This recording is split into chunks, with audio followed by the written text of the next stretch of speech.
اللقاء العربي والكويت. فقبل المباراة بدأت البوادر الجميلة، فقد بدأها لاعبو الزعيم بتقديم الورود للاعبي العميد بمناسبة حصولهم على كأس الاتحاد الآسيوي، وأيضا جماهير الزعيم التي رفعت صورا لصاحب السمو أمير البلاد حفظه الله.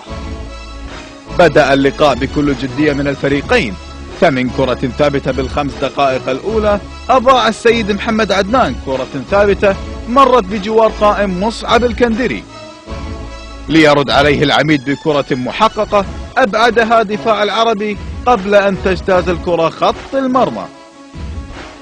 وتأتي الدقيقة 13 بفرصة انفرادية لعبد الهادي خميس الذي سدد الكرة بالزاوية اليسرى، لكن الرشيدي كان بالمرصاد ليتابعها روجيريو ويجتاز الدفاع ويسددها، ولكن خالد الرشيدي أكمل جميلة وأخرج الكرة خارج المرمى.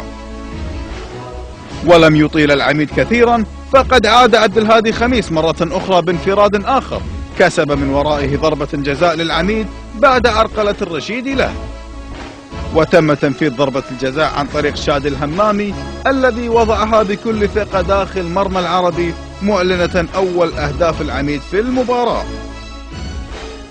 ولم يهدأ العميد بتاتا ليأتي عبد الهادي خميس مرة أخرى في الدقيقة 22 بإرسال كرة عرضية عالية خارج المرمى، وبعدها بدقيقتين عاد روجيريو بتسديدة قوية مرت فوق العارضة، وفي الدقيقة 41 جاء روجيريو بتسديدة لامست الشباك الخارجية لينتهي الشوط الأول بتقدم العميد 1-0.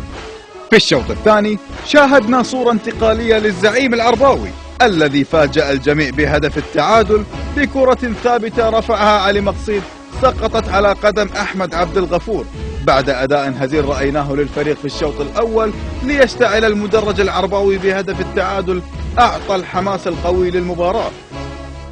وبعدها بدقائق طالب لاعب الزعيم بضربة جزاء بداعي لمسة اليد، وبعدها بثواني حاول فال تسجيل الهدف الثاني لكنه تعرض لإعاقة طالب فيها العرباوية مرة أخرى بضربة جزاء ولكن لم يتم احتسابها، مما أدى إلى غضب شديد للجماهير العرباوية التي بدأت تتهم الحكم بعدم صلاحية القرار. طبعا شوف انا ما اقول لك يعني الحكم الشوط الاول معليش يعني بلنتي الكويت صحيح، لكن بلنتيين اشكره هني. يعني انا اول مره اشوف حكم اللاعب يمد ايده على الحكم يسكت، وفوق هذا طق لاعبنا بس اكتفى بالبطاقه. من اللي مد ايده؟ من اللي مد ايده؟ حسين حاكم او ما اذكر، بس لو تعيدون اللقطه اللاعب حط ايده على الحكم. شنو هذا؟ شنو الحكم لهالدرجه ما له شخصيه بالملعب اللي اللاعب يمد ايده دازه؟ ايش هالحكم هذا؟ يبوا حكام من برا، يعني احنا ما نضع حكامنا ينهانون، بس الحكم الظاهر قبل الاهانه على نفسه. ترتوا على كرة ثانية بعد، بلنتي واضح، بلنتي واضح، سحب اللاعب من ظهره وطيحها ما حسبها، واضح. طب السلايك مو على الكرة؟ شلون؟ مو على الكرة شيء واضح، يعني خلي يعيدون عندكم بالبرنامج، عيدوا اكثر من مرة راح تشوفون بلنتيين مو واحد. يعني شكل الحكام ليه متاحنا كذي نعاني؟ مو بس العربي، احنا نقول على مستوى الكرة الكويتية، على مستوى الدوري، على مستوى الكاس، حكامنا صفر على الشمال.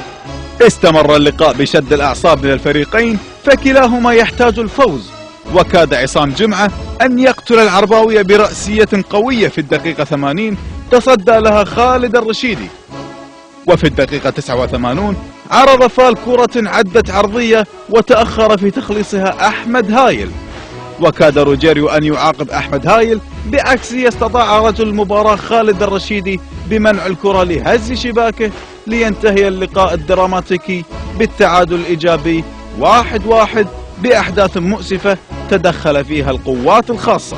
لا بالعكس مباراة كبيرة، طبعا فريق العربي فريق كبير، واكبر دليل كان يعني قبل لعبة المؤجلة هذه كانوا الثاني. احنا المفروض ننهي المباراة من الشوط الاول، ضيعنا عدة فرص. احنا اداء كنا افضل، ولكن النتيجة يعني انا اقول هاردك لنا بالنتيجة، وقلت لك يمكن العربي لان احنا ضيعنا فرص اكثر. اقول المباراة كانت حلوة، وان شاء الله احنا نعوض الفرص اللي ضاعت من المباراة الجاية.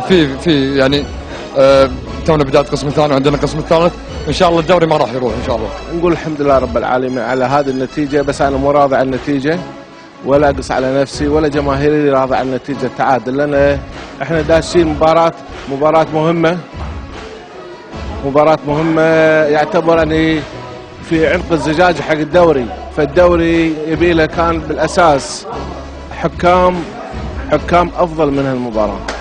أنا برأيي مع الأسف اللي أخطأوا في المباراة هم لجنة الحكام. لجنة الحكام تدري أن المباراة كبيرة وأعصاب اللاعبين والجماهير تأثر، فمع الأسف أعطونا حكام دون مستوى المباراة. المباراة كانت أعلى من مستوى اللاعبين، أعلى من مستوى الحكام. شفتوا الأحداث أثرت على اللاعبين، أثرت على الإداريين، أثرت على الجماهير. هاي سبب منه الحكم واللجنة الحكام. مع الأسف عندنا حكام أفضل من الحكام ويدور مباراة لها مستوى مميز منقولة حق القنوات الرياضية.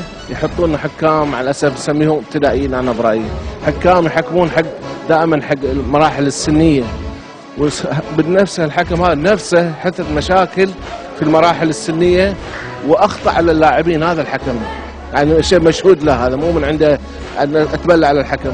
فأتمنى الخطأ يكون خطأ من لجنة الحكام. طبعا الشوط الأول فريق بشكل عام ما كناش بوضعنا، يعني كان الفريق الكويت مسيطر على المباراة بشكل عام، كانوا مسيطرين ينقلوا طابة من الدفاع للوسط، كانوا منظمين أكثر منا بصراحة.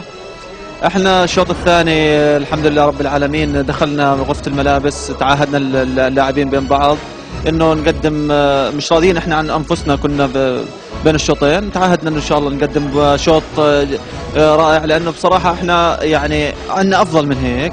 دخلنا الشوط الثاني كنا كويسين، صحت لنا اكثر من فرصة صراحة، صحت لنا بلنتي، يعني خلينا نقول بلنتيتين مش وحدة.